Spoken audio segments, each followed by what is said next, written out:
عليكم ورحمة الله.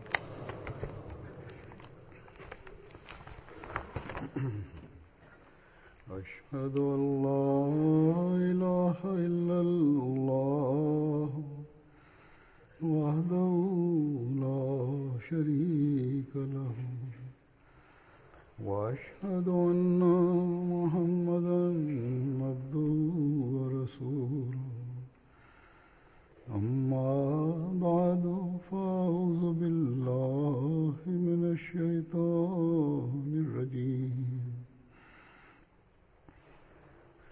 بسم الله الرحمن الرحيم الحمد لله رب العالمين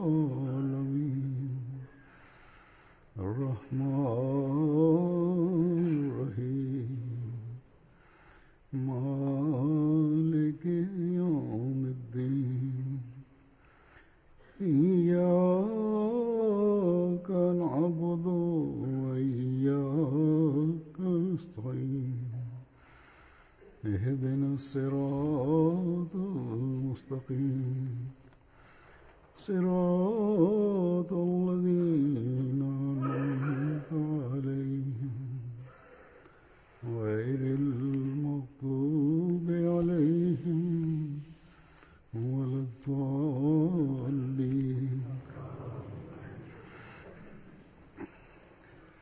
Huzur kaže da u toku života obećanog Mesija alejhi selama u prilici Dželse Salani neko rekao u svom govoru da je ova zajednicu započeo obećani Mesija alejhi selam i da je samo razlika između te zajednice i drugih muslimana je da Ahmedi vjeruju da je Isus Krist Isa alejhi selam odšao na nebo živ, a mi vjerujemo da je on umro. Osim toga, da nema nikakve druge razlike između nas i njih. Koja je sporna tačka za diskusiju, da nema ništa drugo osim toga. Pošto je ova stvar bila nešto i svrha dolaska imama Mahdija nije bila vrlo jasna, zato je obećani Mesija alejhi selam uprkos što se nije osjećao dobro tog dana, on je to primio na znanje i spomenuo i rekao nisu razlike samo u tome. I 27. decembra 1905. godine on je lično održao predavanje i objasnio ovu spornu tačku i rekao je: svrha mog dolaska nije samo da istaknemo ovu razliku. I samo radi ovako male stvari nije bilo potrebe da se osniva zajednica, da Allah osniva zajednicu. Nekoliko je još drugih stvari i onda je on spomenuo još nekoliko drugih stvari. I rekao je da smrt Hazreti Isa alejhi selam je jedna razlika. I onda je rekao da praktično stanje muslimana je također druga opet stvar i u pogledu toga je on spomenuo prilično u detalje situaciju. I u pogledu ovih praktičnih oprečnog ovog stanja on je spomenuo razne stvari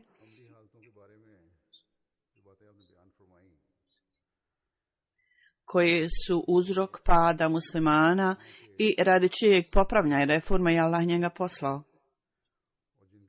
I od ovih stvari, jedna stvar je da se uzdržimo od neistine i da uvijek utemeljimo istinu i da govorimo istinu. I savjetovao članove zajednice u pogledu ovoga.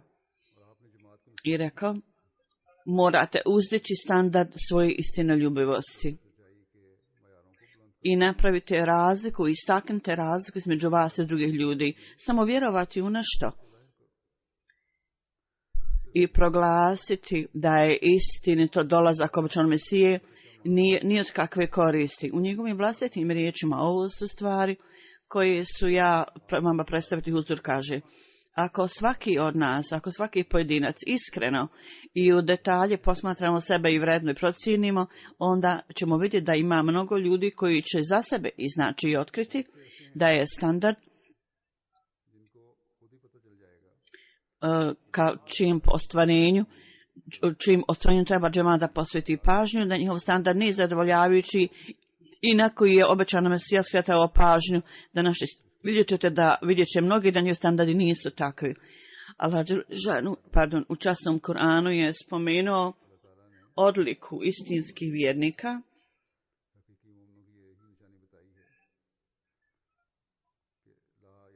U prevodu, znači istinski vjernici ne svjedoče lažno. I također je spomenuo o širk, postavljanje partnera drugu, da je laž i širk zajedno. To jest da kažemo, grijeh laganja, laži je ravno širk, odnosno postavljanje partnera sa Allahom. I upotrebio riječi časnog Kur'ana, to jest da riječ zur je ovdje upotrebljena. Ja, značenje toga je da je laž, neistina, pogrešne izjave, lažne izjave i pogrešno svjedočenje i postavljanje partnera, odnosno drugova sa Allahom, se svodi na isto i skupovi i sjedinja gdje se laž govori uobičajeno i općenito i slično. Skupovi gdje je muzika i razni loše izjave, raznih vrsta, to sve postaje onda značenje zur riječi. Znači, vjernici i Allahovi robovi su oni koji ne govore laži. Oni koji ne idu do takve stvari gdje su besmislice i gdje se sreću sa ljudima koji govore laži. Oni ne pridružuju partnere Allahu drugom, niti posjećuju takva mjesta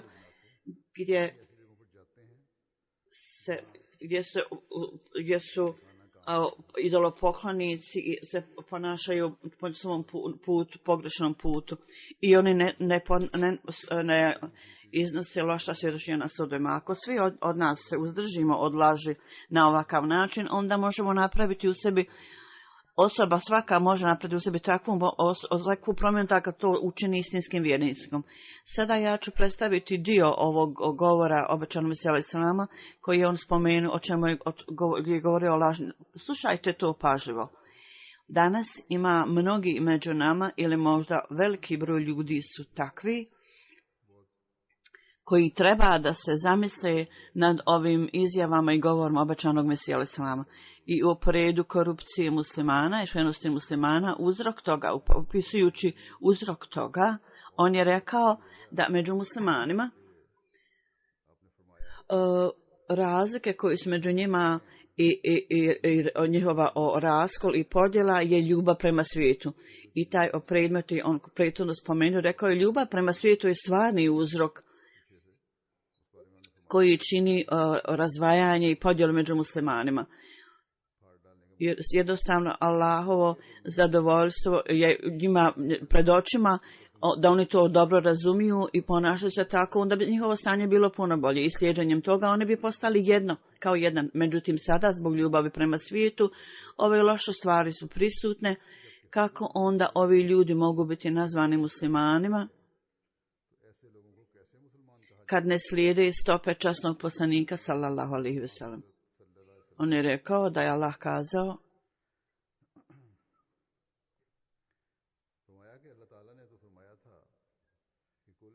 to jest, ako volite Allaha dželle šanuhu, onda slijedite mene, tako je poslanik rekao. Allah će vas učiniti svojim prijateljima, odnosno evlijajima. Sada umjesto ove ljubavi prema Allahu i slijeđenja časnog poslanika, umjesto da rade ove stvari, i da oni daju prednost svijetu zapravo. I onda on postavlja pitanje, je li ovo slijeđenje časnog poslanika? Da vi napuštate religiju i idete svijetu? Je li časni poslanik bio osoba svijeta, svjetska osoba? Je li on nikada primio kamatu?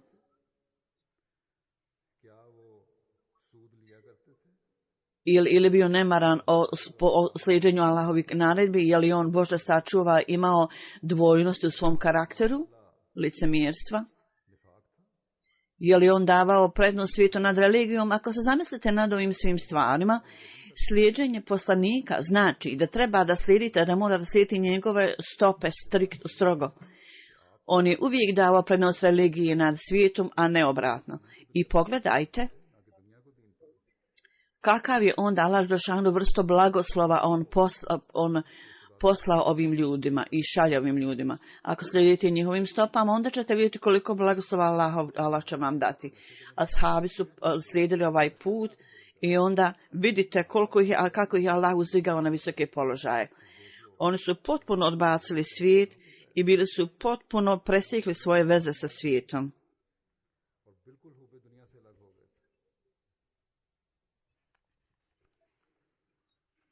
I jednostavno su ubili svoje sebične želje. Tako stavite sebe i posmatrajte svoje stanje, slijedite li stope ovakvih ljudi. Vrlo je tužno da ljudi ne razumiju ovu stvar, šta Allah traži od nas u ovo vrijeme. Ovo je glava svih grijeha, laž. I kad osoba ide na sud, za ovog malog sume koju primi, ne osjeća se postiđen da dadne lažne dokaze. Može li on reći pod zakljetvom da sve svjedočenje koje je dato, da je istinsko svjedočenje, zato kalifatul Mesih drugi, spominjući Hazreti Mirzi Sultan Ahmed, on je spomenuo jedan događaj vezan za njega. On je bio sudija, Sultan Ahmed, i rekao, kaže, jednom je, on je njemu ispričao da je neka osoba došla k njemu kao sudi i on je njega znao vrlo dobro i bio je dat datum za saslušavanje tog slučaja i predstavljene svjedoci. Ovaj čovjek je rekao, dajte mi još malo vremena, nisu moji svjedoci ovdje. Sultan Ahmed mu je rekao, ja sam mislio da si ti vrlo mudra osoba, međutim mi izgledaš vrlo glupavo. Koji ćeš ti svjedoke donijeti? Možeš otići isto tako napolju sada i dati im nekoliko rupi i on će svjedočiti za tebe. Ti možeš sada dovesti te ljude. Tako da ovaj čovjek i otišao napolje, poslije nekog vremena je doveo 2-3 ljudi i ovi ljudi koji su svjedočili, kad su unakrsna pitanja i postavljena, Mirza Sultan Ahmed kada je unakrsno pitao, on je rekao, oni su govorili, ja sam vidio da se ovo dolo ovako i ovako i ovako. Onda je Sultan Ahmed rekao, ja sam se u srcu smijao, da na moj prijedlog on je otišao napolje i doveo je svjedoke i kako oni otvoreno govore laž bez prestanka. I kad su dali svoje dokaze, ja sam im rekao, zar se ne osjećate postiđen, zar vas nije stid da dajete pod zakletvom časnog Kur'ana ovakve izjave? Ti si i rekao ovom čovjeku, ti si doveo ljude kako sam ti ja rekao i ovako je upravo stanje svjedoka i mi imamo iskustvo da ima mnogo ljudi koji dolaze kao svjedoci koji uopšte ništa ne znaju o slučaju. U svakom slučaju on kaže, stanje svijeta je postalo vrlo loše iz svakog ugla ako pogledate.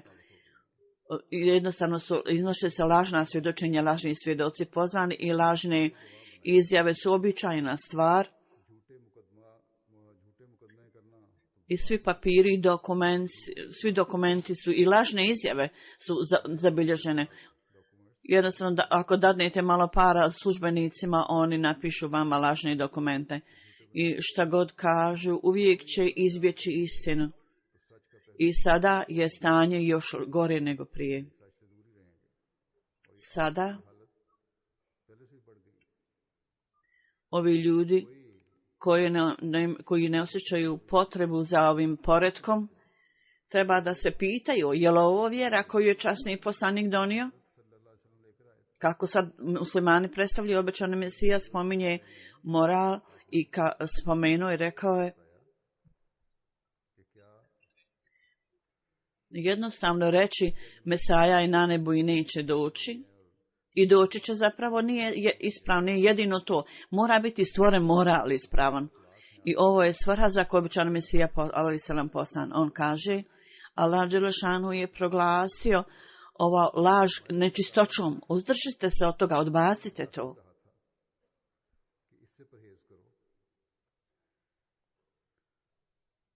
to je skupa sa idolopoklonstvom. Allah Đelešanuhu je povezao s tim laž.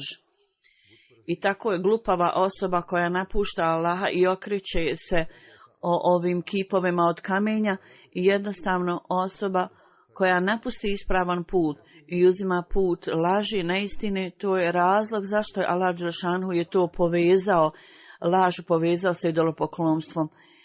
I isto kao idolopoklonstvo, klanjanje idolima, on traži spas od ovih idola, slično tome osoba koja koristi laž, isto tako misli da kroz laž će biti oslobođen ili dobit će spas.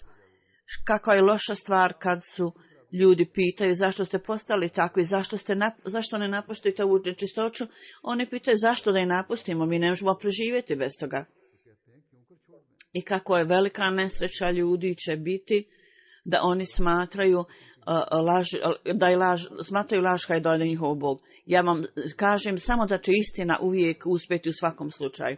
I kada on navodi jedan svoj vlastiti događaj, obećani Mesija kaže 27-28 godina ranije ili možda više od toga, kaže ja sam u potporu Islama nasuprot Arijama u štampi, njegovo ime bio Radijana, ime bio iz Amristra i on je objavljivo jedan magazin i obećam se, ja kaže, ja sam poslao njemu jedan članak da bude tamo objavljen. I oba dvije strane koverte su bile otvorene i ovaj događaj je spomenut mnogo puta, uzor kaže, ljudi su sigurno slušali, međutim, ipak ne postupaju u skladu s tim. Obećam se, ja kaže, ja sam stavio pismo skupa sa tim člankom, jer u pismu su bile određene riječi koji su bile u potporu Islama i naspram drugih religija, objašnjenja. Ja sam također od njega tražio da štampa ovaj članak.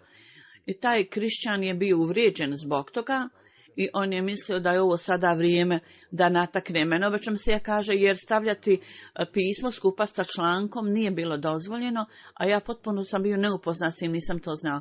I u skladu sa zakonom pošte, trebalo je da plaćanje kazne 6 mjeseci u zatvor ili da platim pare. On je onda podnio pokrenuli postupak protiv mene. Međutim, Allah Đelešanuhu je meni usno pokazao, ja kaže, da jedan advokat, da je poslao, usno sam vidio da je poslao zmiju meni i ja sam trebao samo da je ispečem kao ribu i da je vratim natrag. Ja sam znao iz toga da ovo pokazuje na ovu stvar, da ova optužba i sudski postupak na sudu treba biti odlučen i to će biti jedan primjer, dobar primjer, koristan za advokate. Ja sam onda se trebao pojaviti u Gurdaspuru sudu i ljudi koji su konsultovani o tome su uvijek davali savjet da prihvati da kažeš laž, savjetovali su o Mesiji, ali jer nema načina da izbjegneš kaznu odatle. Ako samo spomeniš, ako kažeš nisam stavio pismo, možda je on to sam stavio ili neko drugi. I rekli su, ako tako kažeš, onda će oni na osnovu tvojih riječi donijeti odluku ili možemo dovesti 2-3 lažnih svjedoka. I oni su tako davali, a savjet obećano Mesija sam da još dovede lažne svjedoke. Inače, advokat je rekao da ovaj slučaj je vrlo težak i da nema nikakvog načina da bude oslobođen Mesija selam i da bude oslobođen iz ovog slučaja. Obećan Mesija međutim rekao, ja ne mogu napustiti put ispravnosti i istinitosti ni na koji način, šta god da se dogodi. I onda obećan Mesija kaže, ja sam onda došao, bio sam na sudu, bio je kršćanin, jedan Inglez, poslije 2-3 dana, ja sam dolazio na sud.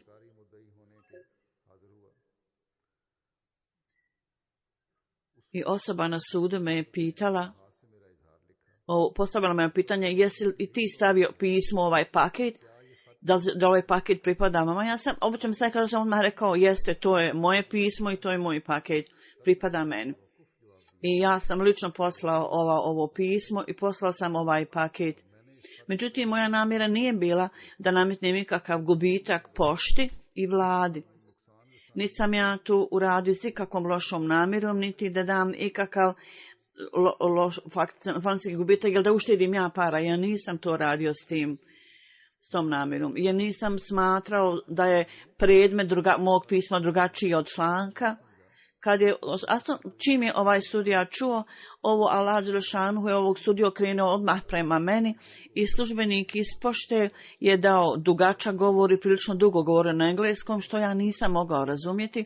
Međutim, mogao sam da razumijem da poslije svake prezentacije od službenica sa pošte sudija je govorio ne i odbijao je sve što je ovaj govorio. Kad je ovaj službenik sa pošte rekao sve,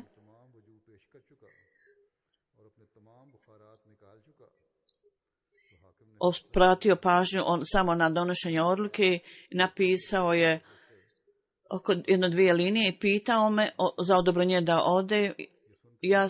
Ja sam otišao iz suda i onda sam se zahvalio Allahu koji mi je dao pobjedu u ovom slučaju naspram iz pošte službenika. I ja sam zaista posve sigurna da je zbog istinitosti Allah Đelešanu mene oslobodio od ovog slučaju.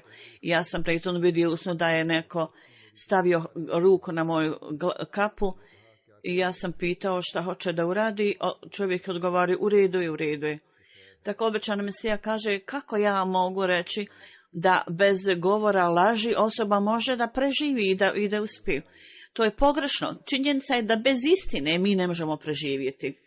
I kad god se sjećam ovog mog događaja, ja uvijek uživam i radujem se u tome. Ovaj događaj sa poštom. Kad god se sjetim tog događaja, ja zaista u istinu uživam u tom.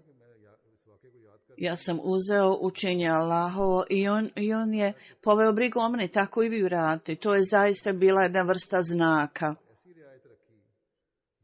Da kogod ovisi od Allahu, Allah Đelešanuhu je odgovor i dužan, dovoljan za sve njegove zahtjeve. Obećan Mesija alejhi selam kaže, nema ništa gore od laži. Ljudi kažu da oni ljudi koji govore istinu budu zatvoreni. Kako ja mogu to vjerovati? Ima nekoliko je podneseno slučajeva protiv mene optužbe, međutim Allahovom milošću u nijednom od njih ja nisam bio primoran da kažem laž. Ja sam uvijek govorio istinu. Nek mi neko kaže jesam li ja bio poražen u jednom od njih. Allah cijeni istinitost. Može biti. Kako je moguće da istinita osoba bude kažnjena? Ako je ova stvar tu, onda ljudi nemaju povjerenja u Boga i odmah bi umrli. Činjenica je zapravo, on kaže, da govoreći istinu, oni ljudi koji nekom prilikom budu kažnjeni, oni nisu kažnjeni zato što govore istinu. I na sudu, ako oni kažu istinu, oni nisu kažnjeni zato što su rekli istinu, nego zapravo je kazna zbog nekih skrivenih prijestupa koji su oni prije počinili, koji su skriveni. Jer ponekad kazna je za one stvari, za bilo koju laž ili grešku koju su prije govorili i radili. I Allah Đelešanu ima potpune zabilješke o svim dobrim djelima i lošim djelima. Jako je mnogo grešaka ovih ljudi i zbog nekih od njih. Ponekad oni budu kažnjeni. Zatim on kaže kako ponekad u svijetu vidimo da ima neka mala stvar i ljudi budu kažnjeni. Jedan događaj on navodi i kaže, jedan je bio moj učitelj Garel Iša, on je bio iz Batale.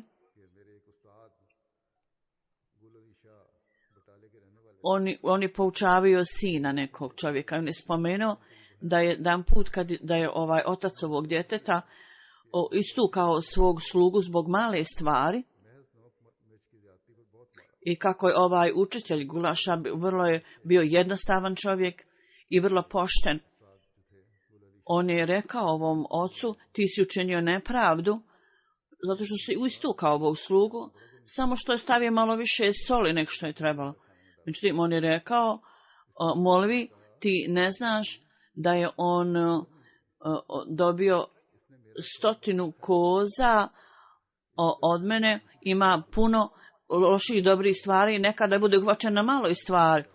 Osoba koja poprimi put istinitosti nikad ne bude ponižen, jer je on pod Allahovom zaštitom, pod Allahovom brigom. I nema nikakvog drugog,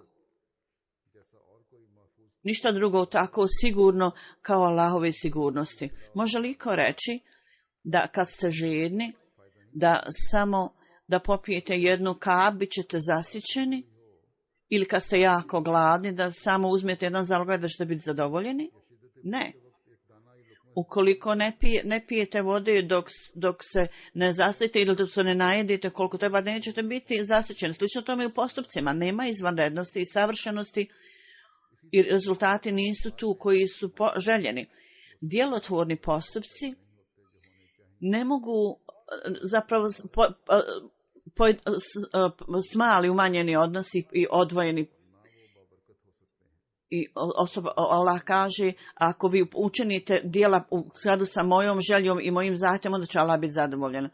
I ove stvari su napravljene od svjetovnih ljudi, da bez laži ljudi ne mogu živjeti. To su svjetovni ljudi izmislili.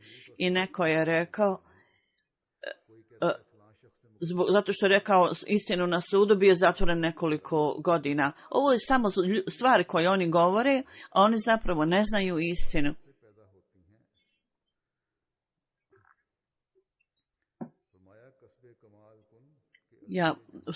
Postignete izvanrednost, onda ćete postati voljenici, Allahovi miljenici.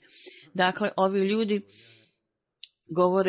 ne govore laži, nego oslanjaju se na Allahu i govore istinu, onda kod svjetovnih ljudi nema ovih stvari.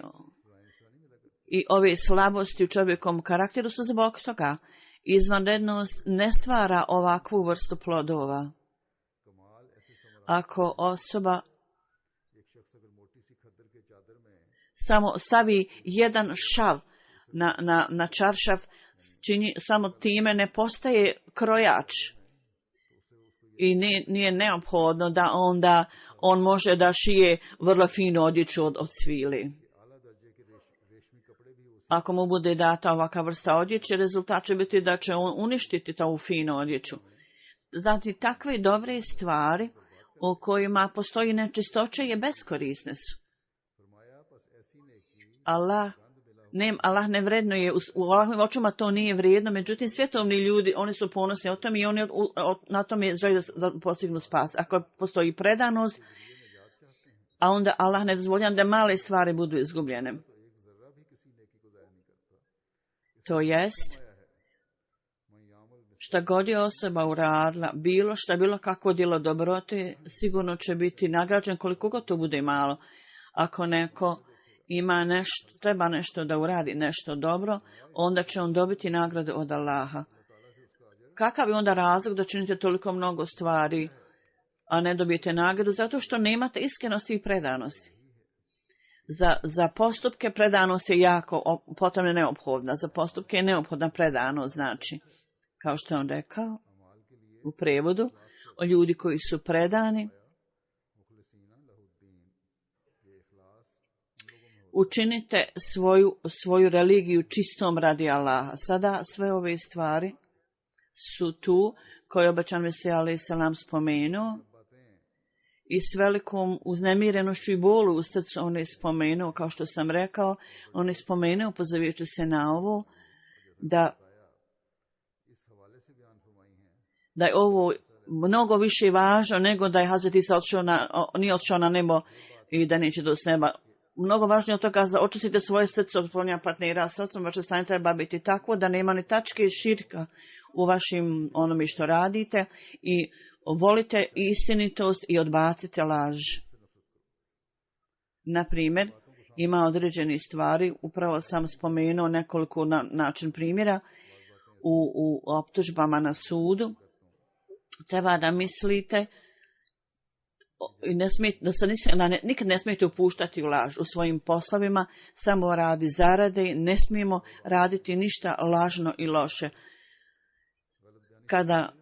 Kada ugovaramo svoje bračne odnose, trebamo se pitati govorimo li potpuno istinitu i dajemo li sve informacije o svom čovjeku ili sinu ili dobivamo li ovaj društveni od vlade, dobivamo li pomoć socijalnu, ili koristite laž. U pogledu ovih stvari vrlo je negativan dojam o mnogim ljudima da oni skrivaju svoj prihod i dobijaju od vlade pomoć. I zbog toga oni ne plaćaju taksu i kradu taksu, to je krađa. Treba da zapamtite da sada finansijsko stanje svijeta je takvo da svaka vlada pati od raznih kriza i problema. I ako već pati od toga ili možda dođu u tu situaciju, sada vlade će u detalje istraživati i iznaći stvarnost. Dakle, ako ispred vladinog službenika ako on otkrije pogrešne stvari, onda će to stvoriti teškoće za tu osobu, ali isto vrijeme ovo će također nanijeti loše ime Ahmedijatu ako se dogodi da ta osoba Ahmedi. Zato osoba ni zbog čega ne smije iznijeti laž i ne smije očekivati, to činiti zbog svjetovnog nekeg cilja ili postignuća. Treba da gledate na mali prihod i da izbjegnete i da živite u okviru toga, a da izbjegnete laž i da nastojite zadovoljiti Allaha. Zatim imaju slučajevi za azila i istražite svoj slučaj, da li govorite laž. Ponekad advokati savjetuju ljude da kažu laž i ovo cijelo vrijeme advokati neki rade. Kao što je Mesih Maud nam također spomenuo da su advokati savjetovali da rekne laž i da nastoji da dobije slučaj. Tako isto vršioci dužnosti treba da cijene ovu stvar i da u svojim izvještajima uvijek govori samo istinu, da ne iznesu nikakvu laž i da ne ostave ustranu nešto što je važno da se spomene.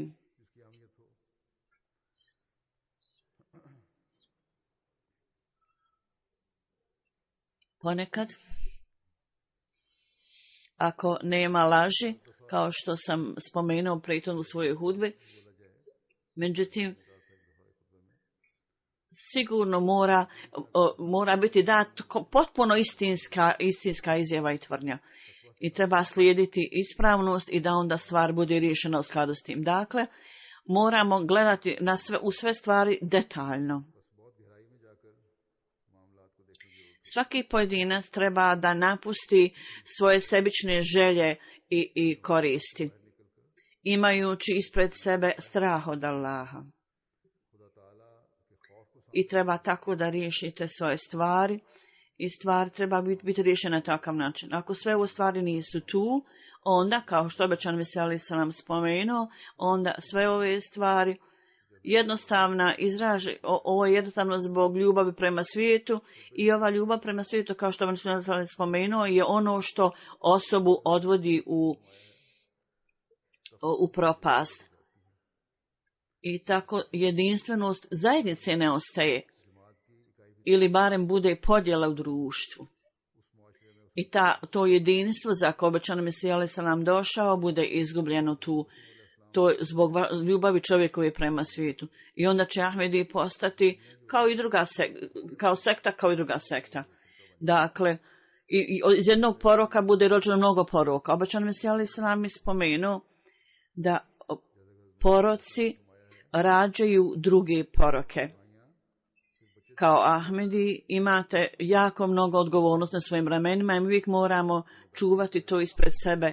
Istinski Ahmedi je ona osoba ko slijedi plemeniti primjer časnog poslanika, sallallahu alejhi ve sellem, isto tako nastoji da postane predan Allah. Obećani Mesih alejhi selam kaže na jednom mjestu, u nastavku istog primjera koji sam spomenuo, rekao je: zapamtite vrlo dobro da bilo koja osoba koja potpuno postane radi Allaha, onda i Allah postane potpuno njegovi radi njega.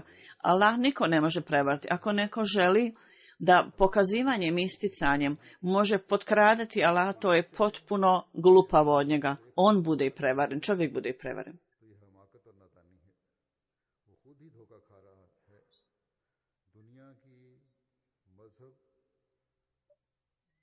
I ova ljubav prema svijetu je zapravo korijen svih poroka. Ova slava svijeta je zapravo tajna korijena svih uzroka i osoba postaje blijeda, slijepa i uzgubi se s puta i ne zna šta da radi. Šta treba da radi? U takvom stanju mudra osoba ne može biti prevarena. Kako Allah može biti prevaren? Niko ne može brati Allah. Uzrok toga je što ljudi nemaju ljubav prema Allahu. Ovo je uništava muslimane ovih dana i muslimani se suočavaju s ovim. To je njihova ljubav prema svijetu umjesto prema Allahu. I na svakom stepenu svog života oni su preokupirani ovim i ne smatraju, ne zaborave da će ući u grobove, da će nastaniti grobove. Ovi ljudi nemaju straha od Allaha, a da imali bi jako mnogo dobrih stvari. Ima jedna perzijska strofa koja kaže: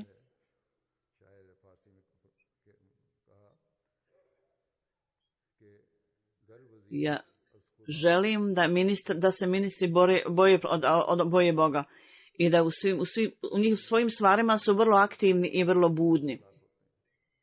Zašto su ove sitne stvari među njima?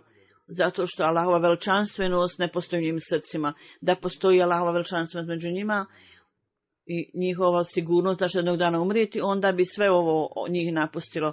Uvijek trebate imati na umu, trebate imati uvijek strah od Allaha na umu. Allah dželešanu je vrlo ljubazan, on mnoge stvari prekriva, međutim, kad on na kraju zgrabi nekog, onda je to vrlo oštro. Onda u njega nije više briga šta će se dogoditi ljudima koji ostaju iza. Dakle, ovi ljudi koji imaju strah od Allaha i uvijek prihvataju veličanstvenost Allahovu, on im daje čast i veličanstvenost i Allah postaje njihova zaštita. U hadisu Allah kaže, u prijevodu, onaj koji je posvećen na Allahu i predan Allahu, Allah postaje njegov. Međutim, tužna stvar je da ovi ljudi, čak koji posvete pažnju, oni koji žele da dođe Allah, većina njih žele da samo postignu sve stvari, da ništa ne rade. Oni ne znaju da sve odmah ne može biti urađeno, međutim oni tako žele, oni ne znaju da postoji vrijeme za sve. I ponekad treba da čekaju mnogo godina. Zemljoradnik kad posije sjeme, onda dugo vremena čeka. Međutim, stvarima vjeri, kad oni kažu, oni kažu, puhni u nas i mi ćemo postati evlije, Allahovi prijatelji i ući u džennet. Niti oni šta rade, nikakav naporan rad, za ovo ne ulažu. Međutim, ćemo se kaže, zapamtite vrlo dobro, ovo je Allahov zakon. Svaki napredak je postepen.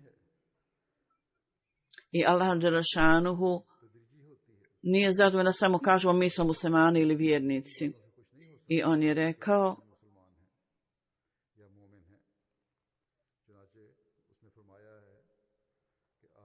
u prijevodu, ovi svi ljudi misli da će Allah dželešanuhu biti zadovoljan i sretan kad ljudi kažu samo mi smo vjernici i da će biti ostavljeni i neće biti iskušavani uopšte. Ovo je protiv Allahovoj tradiciji sunneta, da samo jednim neko puhne u njih da budu postane evlija. Da je takav slučaj bio, zašto na časnih poslanik s.a.v. ne bi tako uradio. I da sve svoje ashabe samo da puhne u njih i da onda postanu evlije. I oni ne bi bili poslani na bojnom polje da budu tamo ubijeni.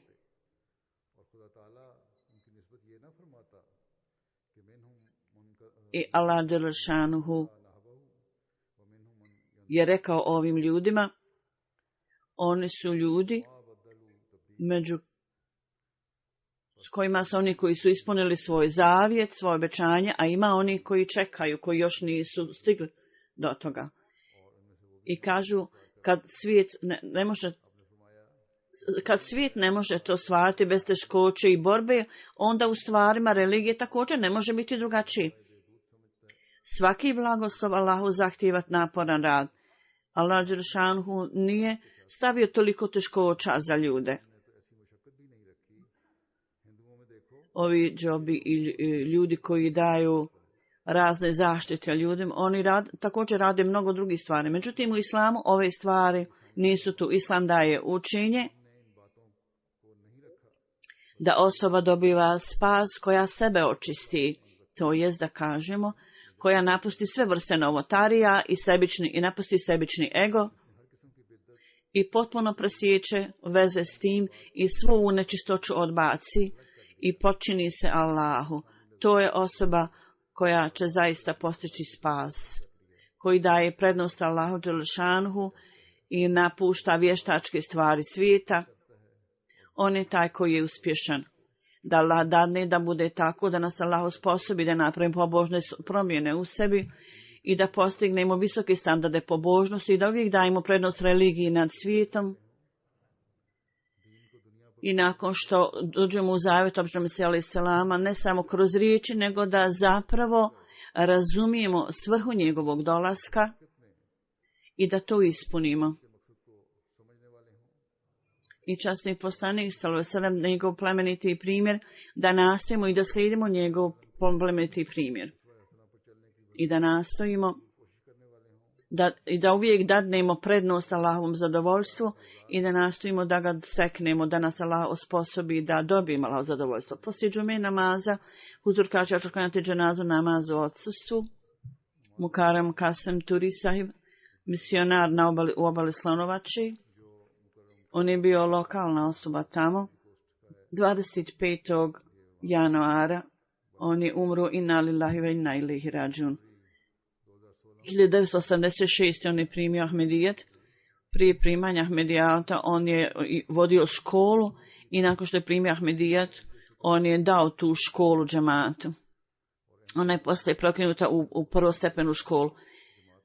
Blizu 90. iz džamija Ahmedija on je tamo završio kurs za misionara, za mualima, za vjerskog učitelja. I poslije toga dugi period on je radio na obali Slonovači i tamo je zasadio Ahmedijat u raznim gradovima i selima i 10 godina je bio u jednom oblasti misionar, tamo na dužnosti u toj oblasti i jednu godinu je učio urdu jezik i prevodio je hudbu na džula jezik neko vrijeme. I misionar o tamo piše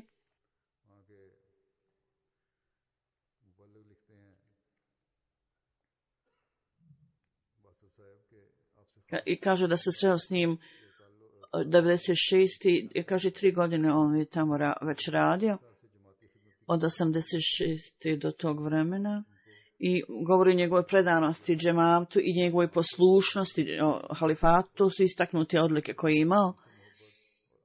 I naučio je urdu iz vlastite želje, tako da direktno može da se okoristi iz pisanja obećanog Mesija alejhi selam. On je 2 puta išao u Kadijan i da nauči urdu i kad se vratio, čitao je knjige i Murabi Sab kaže da je bio u kontaktu s njim preko telefona i pitao je Murabi Saba razne riječi koje su teže malo bile. I neke strofe poezije koje obično bi se ja pisao, nastoje da to čita i da razumije značenje. On je imao vrlo melodičan glas. Jedan put u toku putovanja on je tražio od mene da ga učim perzijski strofa običnog Mesija alejhi selama. Ja sam ga poučio određene ove strofe. I ja sam ga iste poezije naučio 7 strofa. To je iste strofe su koje je on vrlo melodično naučio kao slično ilahi naziv. Tako, Islam, časni poslanik, sallallahu i pogledu dolaska običnog Mesija alejhi selama, na arapskom, na džula, on je na tim jezicima o tome sastavio razne poime i učio i postoji vrlo popularan među ljudima. 2003. kad se Halifatul Mesih IV. Umro i zemlja bila u kontroli pobunjenika i protivnici džemata su širili propagandu da je halifa umro i da poslije toga nema više džemata. I Ahmedi muslimani su bili jako uznemireni. Kad je ova vijest došla ovdje, Kasim Turi sahib je bio poslan da ukloni ovu teškoću i ovu kušnju ljudi. Ovo je bio veliki posao i težak. Putovanje je bilo jako teško. Na trokolici, raznim sredstvima je putovao kroz džungle i stigao je do ovih sela i onda ponovo propovijedao ljudima i jasno je rekao im da institucija halifata se nastavlja. I ovo je uzdiglo moral Ahmedi muslimana i kao rezultat toga stvoren je među njima novi život među članima džemata i ne bio u stanju da ukloni ovu zavjeru protiv džemata. I on je posjećivao redovno džemat i bio je osoba vrlo, vrlo vrijedna da Allah uzdigne položaj ovog umrlog i osposobi džemat da imaju doslovno u dodiru sa džematom. Ovo je mali džemate.